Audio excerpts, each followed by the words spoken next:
We ask lupus warriors to share their experience and the importance of the Black voice in the lupus community. Our voices matter.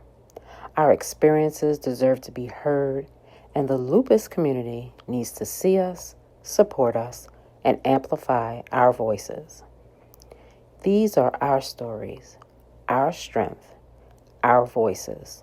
Amplifying Strength, the power of Black voices in the lupus community. Hello, my name is Kimberly Boddie. I am a lupus warrior. I was diagnosed in August of 2020. While everyone was fighting COVID, I was learning about lupus. My journey was a little difficult because it started off with a fibroid issue. So by the time they realized that I was having autoimmune crises, it felt as though no one was really listening to the needs of what I had going on.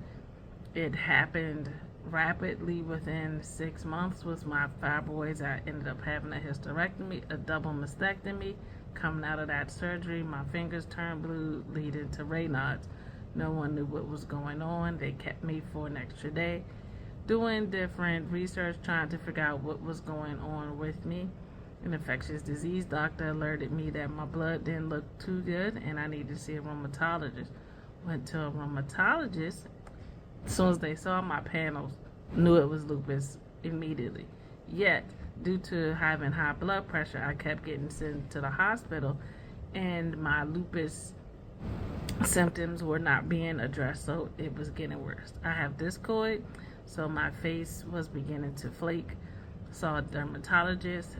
She didn't recognize that it was lupus either. She just thought it was just some sort of off-brand rash, so she gave me some cream and shampoo and a leave-in conditioner. As I moved on in my journey through physical therapy from my surgeries, I was then accused of being mentally ill due to having my breast removed and my womb. I was no longer deemed a woman, and so I was then sent to different groups virtually, like a cancer group. I didn't have cancer. I had granuloma mastitis. I was sent to different care support groups centered around cancer, but I never had cancer. And when I asked about lupus, there were no lupus groups. My original rheumatologist didn't even point me in direction to that. Most times when Black women are speaking about how they feel, they're not really listening. They're just looking at your numbers, and whatever your numbers equal up to, that's what they'll go by.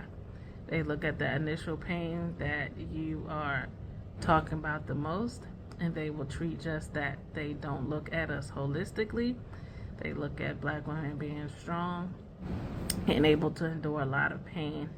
So I had a couple of backlashes with a couple of doctors that were not listening to me. So I moved on to different practitioners, and now I have a great cloud of doctors around me trying to figure out those outliers in my life. Because yes, I do have lupus, but there's other comorbidities that are enabling different things to happen in my body that affects the lupus. So we are now working together. So I hope in this History Month of African Americans here in the United States that you learn how to advocate for yourself.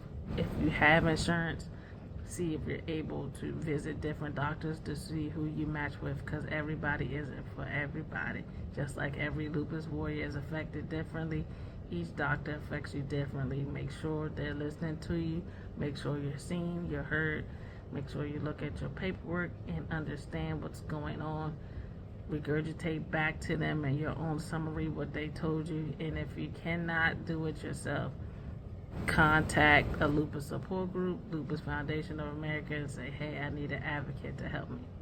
And if that doesn't work, contact me, Kimberly Boddie.